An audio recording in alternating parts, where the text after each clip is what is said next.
Constructing your life is about much more than just building a bank account.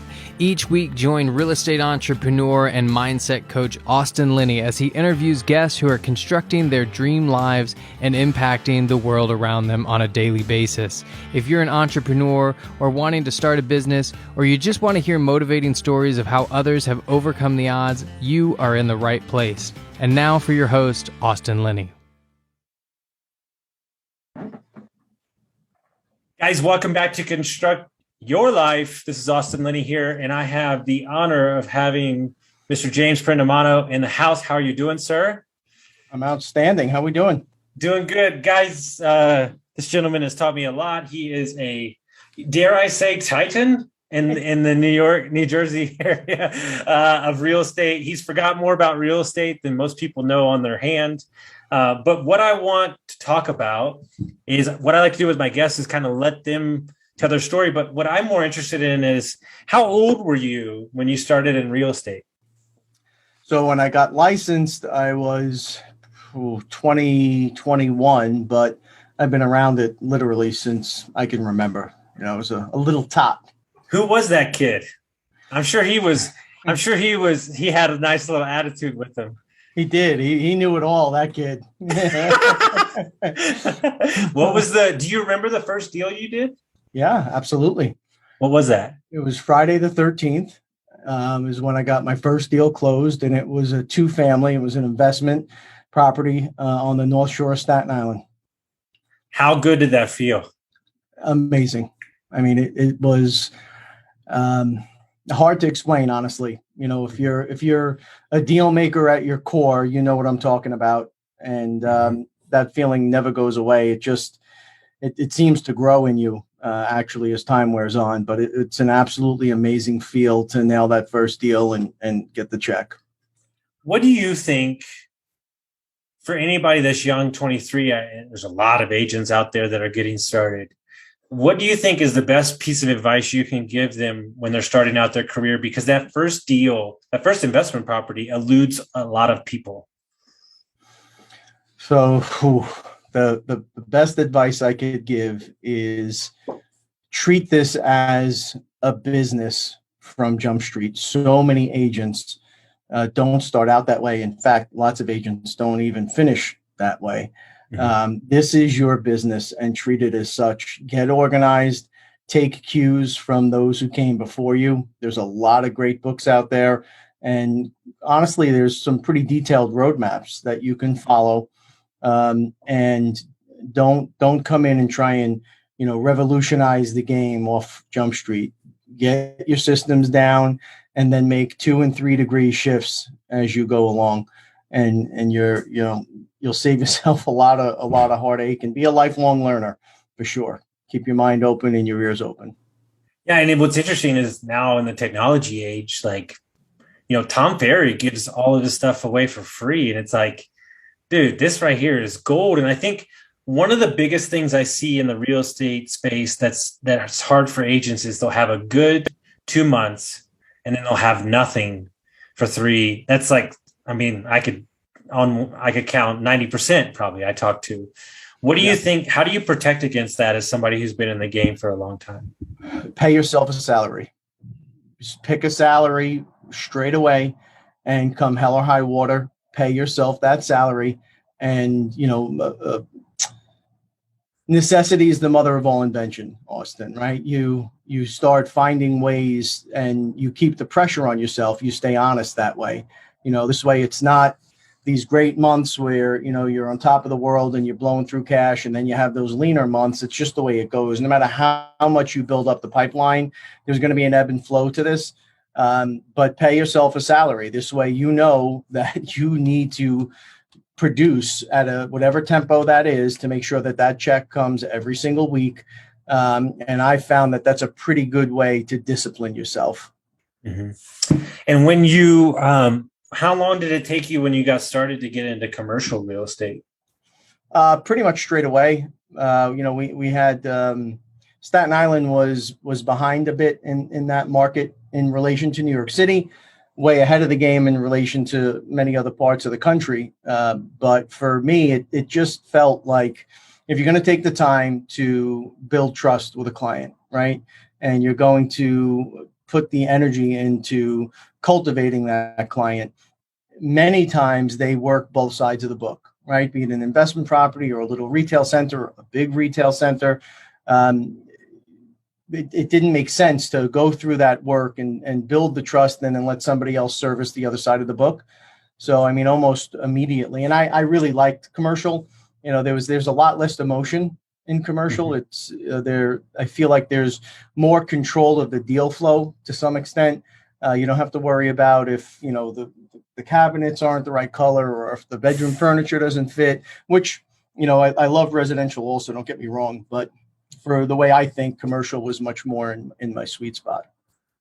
Yeah, and I'm always of the benefit that business is business, and when you start getting emotions into it, like it really, that's why like commercial eludes a lot of people, right? And I think that you and I talk about this all the time. I think a lot of residential agents are leaving a lot of money on the table by not thinking that they're ready to jump into it. Like it's a Rubik's cube that they can't figure out. Like there's a lot of information out there that I think is pretty, and it's probably not as difficult as you think because a deal is a deal. Yeah, if you have the tools are all out there, right? Some are much better than others, but if you put the time into learning that side of it, there's no secret sauce. You're a closer or you're not. That applies to both types of real estate.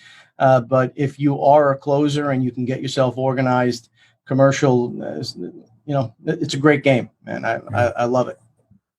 So you've done development, you've done leases, you've done so many things. What would you say is your overall specialty for a gentleman who runs a brokerage and does real estate and stuff? What specialty do you find the most exciting in your day-to-day operations? Definitely value add. I love to find those assets that others are just looking kind of on the surface and the typical metrics that go into the deal. Finding the value and driving value for me is, seeing something someone else doesn't see and then working it and cultivating it and bringing that to fruition, enjoying the upside, of course. That's for sure my favorite, without a doubt. Do you think it's part of where they see too much work, or there's not enough vanity in it? Like, I think a lot of people buy real estate for vanity metrics, especially when you get in the development space. Yeah, well, there's vanity, and sometimes it's people don't want to put the extra work in, but more times than not, they just don't see it, right? Mm-hmm. They look at it through a traditional lens, and if there's anything we've learned through technology now, it's that everything's getting turned on its head, right? So there's opportunities to re-envision how your our slogan for a while was changing the way you view real estate in Staten Island. There's when you look at it from a different perspective, oftentimes there's a lot of value between the lines. Mm-hmm. Yeah, and when it comes down to, which I think is one of your specialties, what do you think? Because you're great at putting deals together and seeing the hidden money and all that stuff. Is it that people are moving too quick, or is it that they just don't know when it comes to like law and all this extra stuff in a deal? Both. And just in general, we're moving too fast, right? And everything we do, it's not normal, the pace that most of us sustain. So it certainly is that, and it's experience. 25 years of digging through these things, you find nooks and crannies of filled with value all over the place. It's just you have to slow down, you have to refine your process, and you have to continue to educate yourself. Stay ahead of the trends if you can. What are 1 or 2 or 3 tips that people need to look out for when they're putting deals together that can kind of give them the edge? So the deals carry such a wide berth, right? I mean, residential deals versus commercial deals, land, ground up development. The devil's in the details, right? So definitely slow it down.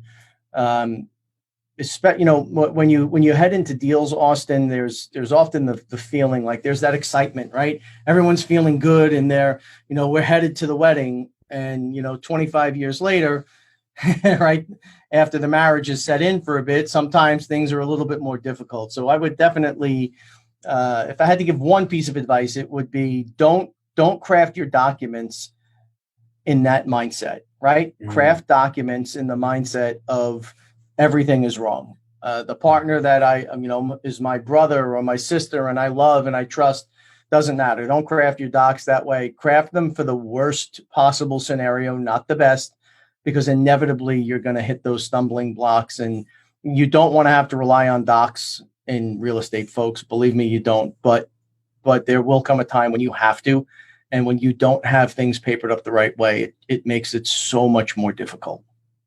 Yeah, I think there's two different people that need to put the deal together. There's a person that needs to be aggressive and drive and get the deal in contract. And then we need to pause. That's why I think a lot of the bigger guys probably have transaction coordinators, because they're looking at something from their lens instead of like, hey, I look at, one of the jokes around the private equity,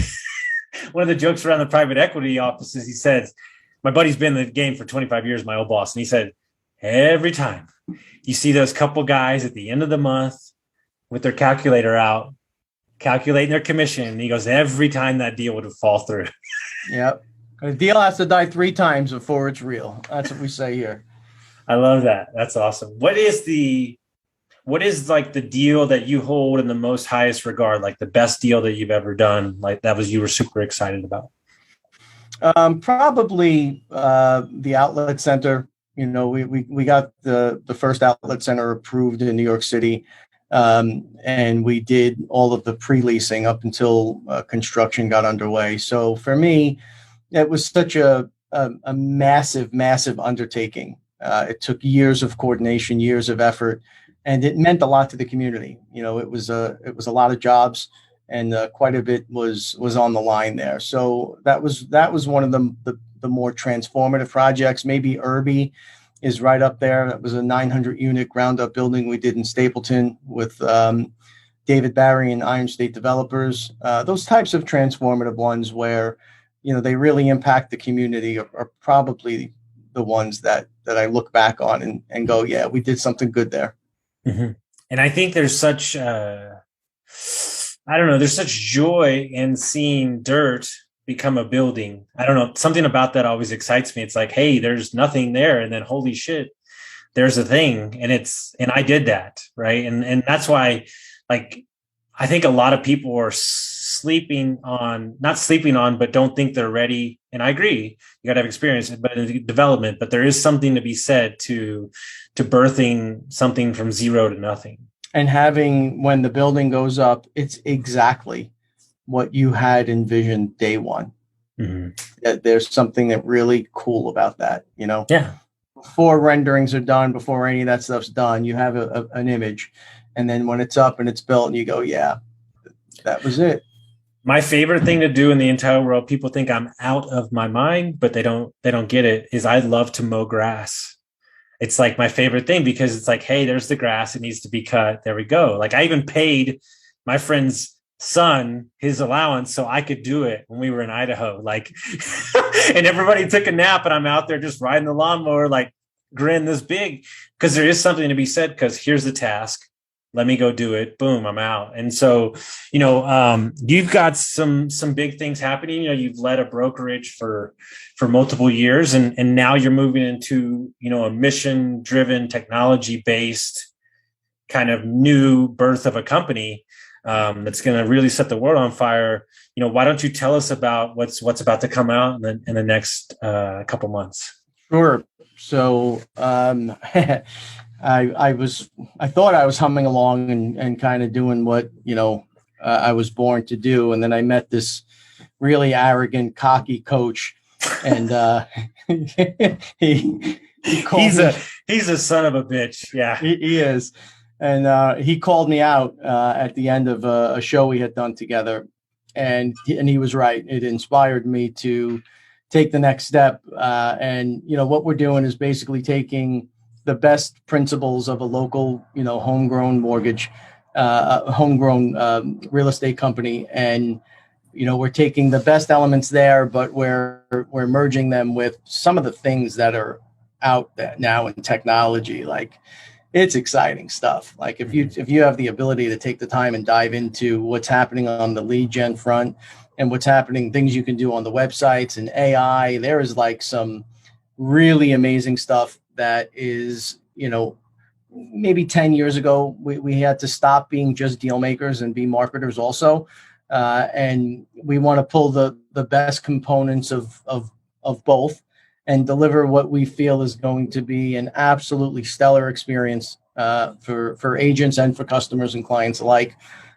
Really value driven and focused on keeping deal makers making deals. Keep them doing what they do best, and kind of take those other pieces off their plate and handle it for them so they can go out and crush. A deal maker is the worst day for a deal maker, the days where they have to come in and sit down behind their desk and hammer through paperwork. And that's just not in our DNA. It's not what we want to do. So we're super excited for it. And we think we're going to change the way, this game is played, to be honest. And what do you think about, because I think and you're seeing it now with EXP and Rio and everything. What do you think, what aspects of a traditional brokerage, because I believe they are, I'll say it, that they're out of date. What do you think the aspects that are out of date that you're going to solve with the new company? I mean, there's just so many components, right? Like you have to kind of wonder, and this isn't a knock against anybody. For the most part, your best deal makers tend to be the seasoned agents, the ones that have been around for a while. But with that comes a bit of being set in their ways. And, they've got a model that's worked for them for a long time, and they're hesitant to move off that model because it's worked. But literally, it feels like every day there's new advancements and new technologies available to us that just streamline the whole process. That for us, our job becomes eyes. The more eyes we can get on the client's property, right, the better the chances are that we find the right buyer at the highest price in the quickest, time period. So I think it's because they've had success in the way they've done things for as long as they've done it, that they've been resistant to it. But real estate as an industry, yes, we've made, incremental advancements, but there's some wild stuff out there, man. There's some unbelievable things that you can be doing that drive those eyes to your property, right? Which is a direct benefit to your customer and your client, and takes that part of it out of the equation for you. So from a tech perspective, we're developing some proprietary stuff that, you got a sneak peek at. We think it's wild. And again, it's you can't lose the local brokerage component. You have to connect, right? Yeah. People get right into sales and people forget that you don't do business with people you don't like, right? You do business with people that you have something in common with and you connect with. And sometimes we forget that and we get straight down to brass tacks. You've got to connect first, and leveraging some of the things on social media. And of course, the advancements way, way, way beyond that.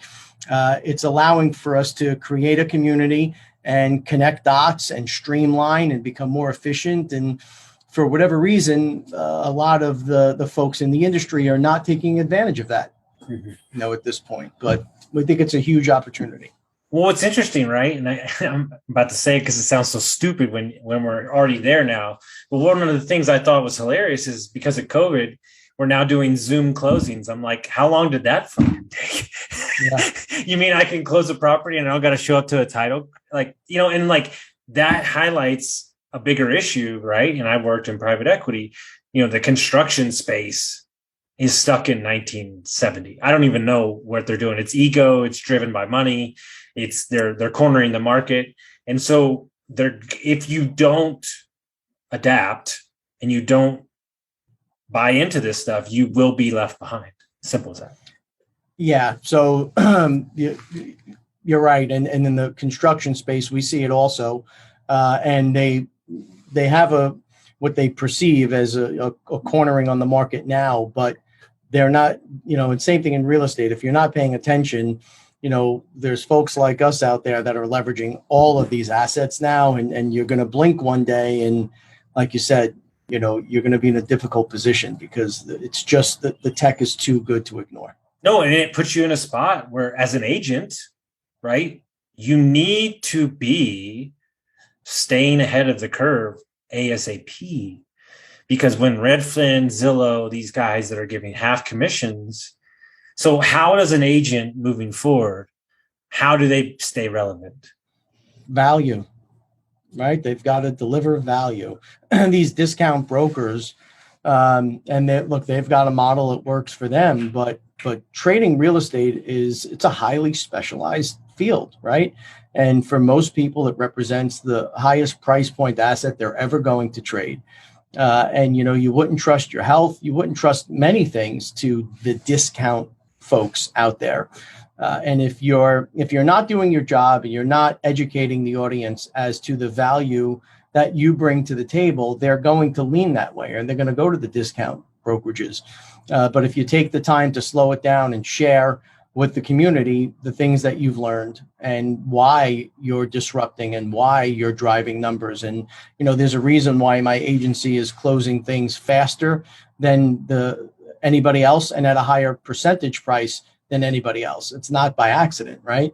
But people have to know that. You have to get out there and take the time to do the back end stuff. And that's part of what we want to help with, is take the onus off the agent to do that and help them to cultivate that side of it. And what's interesting on that vein, if I would have told you 2 years ago that you had a podcast, what would you have said to me? Never, ever, ever, ever would have happened. So absolutely. what kind of was the genesis to it, and then what have you learned from it in the short amount of time? So the podcast has been the single most transformative thing in my life ever. For me, I wanted to, something just didn't feel right. And it's hard to explain, but I felt that something was missing. And I felt like I was destined for more than what I was doing. And we've had some success in our local market, don't get me wrong, but there was a hole there. And I decided to start challenging myself and not being driven. I was driven by fear for a long time. And for me, fear produced results, but the damage that it caused in producing those results, almost impossible to tally up. So I wanted to start challenging myself and putting myself into places of discomfort and see what would happen. And, along comes a global pandemic, right? So it was a perfect time for us to try and give the local community an opportunity to get the message out and to talk about whatever it is that is happening in their respective industry. And through that, I found this unbelievable welcoming universe of people that were dedicated to helping and connecting and promoting. And the people that I've met on this journey, it has changed my life in every single way imaginable. It's been the single most transformative thing I've ever done. And I think ultimately everybody asks themselves the same question: who's going to listen? Well, that's not for you to determine. Like, it's for you to determine to add value into the universe and let who listens. It's as simple as that. Yeah, absolutely. And so I want to bring it all full circle, because you and I have lengthy conversations about the state of the market. And this is where you kind of shine, and kind of just you don't have to get like in the weeds, but your 30,000 view of, we have a market that is out of control, especially in Austin, Texas. I would imagine the same thing. Homes are selling in a day or two. Kind of your brief overview of where you think the market's going over the next 2 years, kind of stuff like that.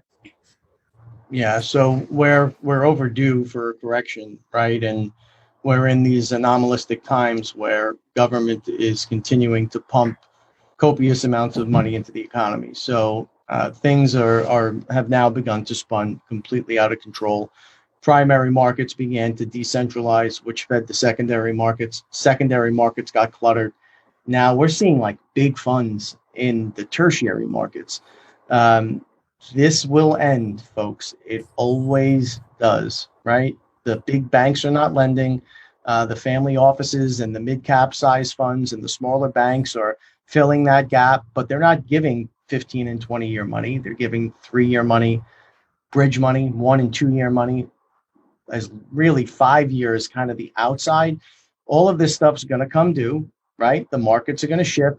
As the employment bases move, so will the markets to those employment bases. And I feel that in 2024, 2025, you better be positioned to, have your powder dry and get ready, because I believe it'll be the biggest slide we've seen, certainly in our lifetime. In 2008 was no picnic, but it'll also be the greatest opportunity of our lives. Mm-hmm. Yeah. Everybody's asking me the same question. Why'd you sell your property? What are you doing? You're not in the market. And I said, it's not that I don't think that there's deals out there. It's that I am positioning myself to be as lean as possible and have as much powder and cash as humanly possible, because there's going to be businesses for sale, real estate for sale, all those things. And I get it, but you don't need to max out your life or what you're investing at all times. I'm investing in other things as well too, crypto, other things as well on that. So what my issue with everybody is my money is not the same as your money. So don't tell me what to do. And I think people really need to take a hard look at what they have available, where their nut is every month, and really position themselves to be ready for this, so you're not caught off guard. So we're seeing people now buy payments, and that is a death sentence. We're seeing people buy payments. The rates are low. They're going further and further away from these employment bases. And based on today's occupancy, today's rents, they're just buying into payments. They're not looking at long-term appreciation. They're not looking at the metrics that you have to look at when you're going into an emerging market, or just a market that hasn't seen the type of attention that it's seeing now. And people are looking past that, and they're going right to, but if I put X amount down, my cash on cash is this. And after, my rents are collected and all my debts are paid, I'm making that. That's buying a payment. And that is. So, want to know the greatest quote I heard the other day is that all freedom, all of freedom has an exit price. And so the thing is my buddy Anthony said on our other podcast, and that payment can come once or it can come monthly. And just because you bought it and it makes sense here, you're still locked into the payment, and it's not going to make sense a year and a half from now. Yeah. Inflation's coming. And hold on to your hats, folks. Mm-hmm. But understand that, and everybody that's listening, one of my mentors said this to me: you can be a successful investor by not buying. Oh yeah. And that's what people always think, you need to be in the game, but you can be a successful investor by getting your ducks in a row, being on solid ground, cutting down your monthly payments. That is in the game, guys. It's all the same. If you're paying off your credit cards, you're giving yourself a return on your money as well too. It's not just about tangible assets. No, some of the best deals I've done are the ones I've passed on. Mm-hmm. By a mile, without a doubt. Yeah. I want you to listen to it again, guys. Some of the best deals he's ever done was the ones he didn't buy. My friend said it perfectly. Don't be so excited to do a deal that you become a motivated buyer. Yep. It's the truth. If people want to find out about the podcast and everything you have going on in the brokerage, how would they do that? So we're going to be switching everything over in very short order. As we said, we're launching a really exciting new initiative. So you could check us out at www.prereal.com. We should be up in the next week or two, and that's where you'll see connections to all of our outlets from there. Wonderful. Guys, make sure you check out his podcast. So much knowledge on there. Watch out for the brokerage. Share this episode with a friend. Send it to somebody that'll get some value, and we'll see you next time.